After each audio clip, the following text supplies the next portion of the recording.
Friends, मैं हूं मोहम्मद शाकिब और आप देख रहे हैं हमारा channel M Shakib Khan knowledge.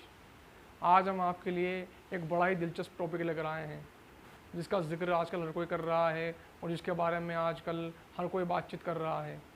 यह हमारे देश के कई हिस्सों में दस्तक दे चुका है और कई हिस्सों में दस्तक देने वाला है। दोस्तों, हम बात कर रहे हैं मानसून की, जो हमारे देश में बरसात करता है। शीघ्र ही दक्षिणी पश्चिमी मानसून पूरे देश पर छाने वाला है और बरसात करने वाला है। तो आज हम मानसून के विषय में चर्चा करेंगे। तो दोस्तों, चलिए शुरू करते हैं वीडियो। तो दोस्तों, हमारे चैनल को लाइक करना, सब्सक्राइब करना और बेल आइकन दबाना ना भूलें। दोस्तों, आज का हमारा टॉपिक है मानसून। मानसून जो हम टॉपिक पढ़ रहे हैं, ये बहुत ही इम्पोर्टेंट टॉपिक है। देखिए दोस्तों, आपके घर में बूढ़े बुजुर्ग दादा दादी हैं। बहुत से दादा दादी जो हैं हमारे, वो अनपढ़ भी हैं, क्योंकि पहले इतनी शिक्षा लोगों के पास थी नहीं, या कुछ कम पढ़े लिखे भी हैं। अब माना दादा ने या दादी ने पूछ लिया, क्या पूछ लिया कि बेटा तुम स्कूल जाते हो, पढ़ रहे हो, तुम कॉलेज में पढ़ रहे हो, अब हमें बताओ कि ये मानसून क्या है, बरसात जून जुलाई में क्यों होती है, बरसात हमारे यहाँ क्यों आती है। अगर उन्होंने पूछ लिया तो आप क्या कहोगे, उनसे क्या जवाब दे पाओगे। अगर आप जवाब नहीं दे पाए तो वो कहेंगे बेटा तुमने क्या पढ़ा। तो इस जवाब को जानने के लिए आज हम एक आपके लिए नया वीडियो लाए हैं, मानसून। तो आप देखिए मानसून किस तरीके से हमारे देश में आता है, मैं आज आपको ये बताऊंगा। देखिए, हमारे देश में, भारत में मुख्यतः 3 मौसम पाए जाते हैं, जिन्हें हम कहते हैं सर्दी, गर्मी और बरसात, यानी शीत ऋतु, ग्रीष्म ऋतु और वर्षा ऋतु। एक चौथी ऋतु हमारे यहाँ मानी जाती है, वो है बसंत ऋतु। तो हम आज जिक्र कर रहे हैं मानसून का। तो मानसून का नाम सुनते ही आपको वर्षा ऋतु की याद आ जाएगी, या वर्षा ऋतु का जिक्र करते ही आपको मानसून शब्द आपके दिमाग में आ जाता है। मानसून को पढ़ने से पहले हम देखते हैं मौसम। मौसम क्या है? मौसम अरबी ज़ुबान का लफ्ज़ मौसम से बना है। इसका मतलब होता है अस्थायी वायुमंडलीय परिस्थितियाँ, यानी मौसम अस्थायी होता है और बदलता रहता है। हमारे देश में मुख्यतः 3 या 4 बार बसंत ऋतु को इंक्लूड करें तो मौसम चेंज होता है। वो मौसम चेंज क्यों होता है? मौसम चेंज होने का कारण होती है हवाएं। हवाओं की जब दिशा बदलती है, कभी हवा उत्तर से दक्षिण, कभी पूर्व से पश्चिम, कभी पश्चिम से पूर्व, कभी दक्षिण से उत्तर की ओर चला करती हैं। तो ये जो हवाएं चलती है, हवाओं की दिशा में जब परिवर्तन होता है तो मौसम बदल जाता है। यानी मौसम हवाओं के हिसाब से चलता है, यानी हवा जो है इसको बदलने का कारण है। मौसम अल्पकालिक वायुमंडलीय दशाएं हैं जो हवाओं के अनुसार बदलती रहती है। अब देखते हैं, हम मानसून को पढ़ने से पहले हमने एक जिक्र किया है हवा का। हवा यानी वायु। अब देखते हैं वायु को। ये है वायु या हवा। क्या है ये? वायु या हवा। अब आपको बताना चाहूँगा मैं कि हवा या वायु किधर से किधर चलती है। हवा या वायु हमेशा उच्च दाब से निम्न दाब की ओर चलती है। किधर चलती है? उच्च दाब से निम्न दाब की ओर। देखिए, मैं आपके सामने लिखता हूँ, ये है उच्च दाब और इधर आता है निम्न दाब। अब आप देख रहे हैं ये उच्च दाब और निम्न दाब। उच्च दाब क्या है और निम्न दाब क्या है? इसका हवा से क्या संबंध है या वायु से क्या संबंध है? देखिए, उच्च दाब का मतलब होता है उच्च यानी ज़्यादा, और दाब यानी दाब, वज़न। अब देखिए, यहाँ बात आ रही है वायु के भार की, हवा के वज़न की। यानी उच्च दाब उसे कहेंगे जब हवा के अंदर ज़्यादा वज़न होगा, यानी पानी की मात्रा अधिक होगी, तो वह उच्च दाब कहलाएगा। और जब हवा के अंदर पानी की मात्रा कम होगी तो हवा हल्की हो जाएगी और निम्न दाब कहलाएगा। देखिए, वायु दाब और तापमान का विपरीत संबंध होता है। वायु दाब को तापमान कंट्रोल करता है। देखिए यहाँ पर वायु दाब और तापमान का विपरीत संबंध। यहाँ हमने लिखा है उच्च दाब और यहाँ लिखा है निम्न दाब। अब देखिए, जहाँ पर दाब उच्च होगा, उच्च यानी ज़्यादा होगा, वहाँ तापमान क्या होगा? विपरीत, कम होगा, कम तापमान, कम तापमान। और जहाँ पर निम्न दाब होगा यानी दाब कम होगा, वहाँ तापमान क्या होगा? अधिक होगा, अधिक तापमान, अधिक तापमान। उच्च दाब यानी हवा भारी, भारी हवा, भारी हवा। निम्न दाब यानी हल्की हवा, हल्की हवा। देखिए, जहाँ पर उच्च दाब होगा वहाँ तापमान कम होगा, तापमान कम होगा तो हवा में वजन ज़्यादा होगा, हवा भारी होगी। और जहाँ पर निम्न दाब होगा वहाँ पर तापमान अधिक होगा, तापमान अधिक होगा तो हवा का पानी तापमान की वजह से, गर्मी की वजह से सूख जाएगा और हवा हल्की हो जाएगी। देखिए, हल्की हवा और भारी हवा।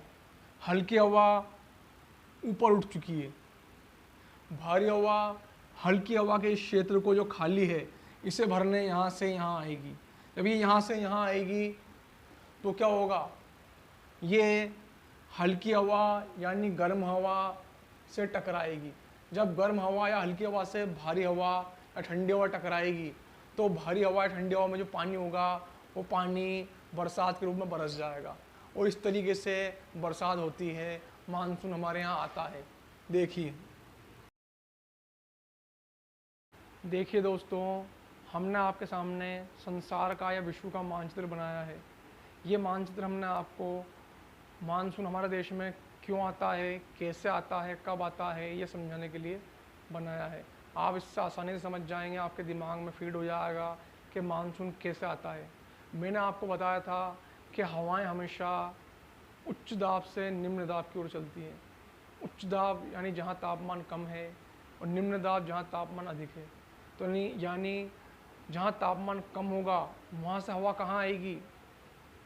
जहाँ तापमान अधिक होगा वहाँ आएगी। अब देखिए, ये है कर्क रेखा। आप देखिए, आपके सामने बनी हुई है कर्क रेखा। कर्क रेखा 23.5 डिग्री उत्तरी अक्षांश, आपने नाम सुना होगा, हमारे देश के बीचों बीच से गुजर रही है। कौन सी? कर्क रेखा। अब कर्क रेखा जो है, सूर्य यहाँ पर 21 जून को लंबवत यानी सीधा चमकता है और जहाँ सूर्य सीधा चमकेगा यानी सूर्य किरणें सीधी पड़ेगी, वहाँ क्या होगा? वहाँ पर तेज़ गर्मी पड़ेगी। तेज़ गर्मी यानी वहाँ पर तापमान अधिक होगा। तापमान अधिक होगा तो वायुदाब क्या होगा? कम होगा। अब वायुदाब कम होगा तो हवाएं किधर से किधर चलती है? उच्च दाब से निम्न दाब की ओर। मई जून में हमारे यहाँ तेज़ गर्मी पड़ेगी। जब हमारे यहाँ तेज़ गर्मी पड़ेगी तो क्या होगा? तेज़ गर्मी पड़ेगी तो वायुदाब बिल्कुल निम्न हो जाएगा और हवाएं उच्च दाब से निम्न दाब की ओर चलती हैं। और मई जून के महीने में हमारे थार के रेगिस्तान में और भारत में निम्न दाब हो चुका है, तो हवाएं कहाँ से कहाँ आएगी? अब देखिए, समझिए मानसून कैसे आता है। देखिए,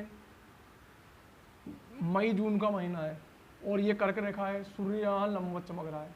सूर्य सीधी किरणें कहाँ पड़ रही है? कर्क रेखा पर। तो सूर्य सीधी किरणें कर्क रेखा पर पड़ेगी तो मकर रेखा पर क्या पड़ेगी? तिरछी किरणें पड़ेगी। तो मकर रेखा पर उस समय क्या होगी? सर्दी होगी, तिरछी किरणें पड़ेगी तो। और कर्क रेखा पर क्या होगी? गर्मी होगी। तो यहाँ का वायुदाब उच्च है और यहाँ का वायुदाब निम्न है। हवाएं किधर से किधर आएगी? उच्च दाब से निम्न दाब की ओर, यानी यहाँ से हवाएं यहाँ आएगी। देखिए, यहाँ पर है उच्च दाब। क्या है? उच्च दाब। कब? मई जून में। मई जून उच्च दाब। यहाँ निम्न दाब। निम्न दाब कब है? निम्न दाब मई जून में, जब सूर्य यहाँ पर कर्क रेखा पर सीधा चमकता है। यहाँ उच्च दाब है, यहाँ निम्न दाब है। तो हवाएं किधर से किधर जाएगी? इधर से इधर, यानी नीचे से ऊपर। अब देखिए, यहाँ पर यही हमारा दक्षिणी पश्चिमी मानसून। जब हमारे यहाँ मई जून के महीने में सूर्य हमारे भारत में सीधा चमकता है, तेज़ गर्मी पड़ती है, तो निम्न दाब क्षेत्र बन जाता है। निम्न दाब बनने के कारण उच्च दाब क्षेत्र की जो हवाएं होती है, यानी मकर रेखा पर जो हवाएं होती है इधर, वो हवाएं इधर निम्न दाब की ओर आती हैं। निम्न दाब की ओर जब ये हवाएं आती है तो बीच में क्या पड़ता है, हिंद महासागर। क्या पड़ रहा है, हिंद महासागर। हिंद महासागर में क्या भरा हुआ है, पानी भरा हुआ है। उच्च दाब क्षेत्र की जो हवाएं हमारी तरफ आएगी वो किसके ऊपर से गुजर के आएगी, हिंद महासागर के ऊपर से। जब हिंद महासागर के ऊपर से गुजरेंगी तो उन हवाओं में क्या भर जाएगा, महासागर का पानी, यानी वो उन महासागर से पानी कैप्चर कर लेंगे। और वो हवाएं कहाँ आ रही है, हमारे देश भारत में, जहाँ निम्न दाब क्षेत्र मई जून के महीने में बन जाता है। अब वो वहाँ से हवाएं आ रही है, अब देखिए हवाएं कैसे आती है। उच्च दाब क्षेत्र में यानी मई जून में मकर रेखा पर उच्च दाब क्षेत्र है। उच्च दाब से हवाएं कहाँ चली, निम्न दाब की ओर चली। बीच में क्या है, हिंद महासागर। यहाँ से उन्होंने पानी को कैप्चर किया यानी पानी ग्रहण किया और ये हवाएं कहाँ आई, हमारे देश भारत की तरफ आई। बीच में कौन पड़ा, यहाँ पर कौन पड़ा बीच में, यहाँ बीच में आई विषुवत रेखा। और विषुवत रेखा पर क्या होता है, एक कोरियोलिस बल होता है जो कि पृथ्वी की घूर्णन गति की वजह से बनता है। तो जब ये हवाएं विषुवत रेखा के नीचे यानी उच्च दाब क्षेत्र से विषुवत रेखा के ऊपर जो भारत है निम्न दाब क्षेत्र, वहाँ पर आएंगी तो ये टकराएंगी विषुवत रेखा के यहाँ पर। और वहाँ पर क्या है, कोरियोलिस बल है। कोरियोलिस बल की वजह से क्या होगा, ये हवाएं पश्चिम से पूर्व की ओर विक्षेपित हो जाएंगी। कहाँ होएंगी, पश्चिम से पूर्व की ओर। अब देखिए ये हवाएं यहाँ पर आई, कहाँ पर आई, विषुवत रेखा पर। ये हवाएं कहाँ आ रही है, विषुवत रेखा पर, यहाँ के टकराएंगी। यहाँ पर क्या है, कोरियोलिस बल, कोरियोलिस बल। ये हवाएं मकर रेखा से आई, विषुवत रेखा पर आई। कोरियोलिस बल की वजह से क्या हुआ, ये पश्चिम से पूर्व की ओर विक्षेपित हो गई। क्या हुई, यहाँ से पश्चिम से पूर्व की ओर विक्षेपित हो गई। अब देखिए ये हवाएं पश्चिम से पूर्व की ओर विक्षिप्त होगी तो हमारे देश में कहाँ से प्रवेश करेगी, ये दक्षिण पश्चिम से। कहाँ से प्रवेश करेगी, दक्षिण पश्चिम से। इसीलिए हम इसे दक्षिणी पश्चिमी मानसून कहते हैं। क्या कहते हैं, दक्षिण पश्चिमी मानसून, क्योंकि ये दक्षिण और पश्चिम, तो दक्षिण पश्चिम दिशा होती है उससे हमारे देश में प्रवेश करती है।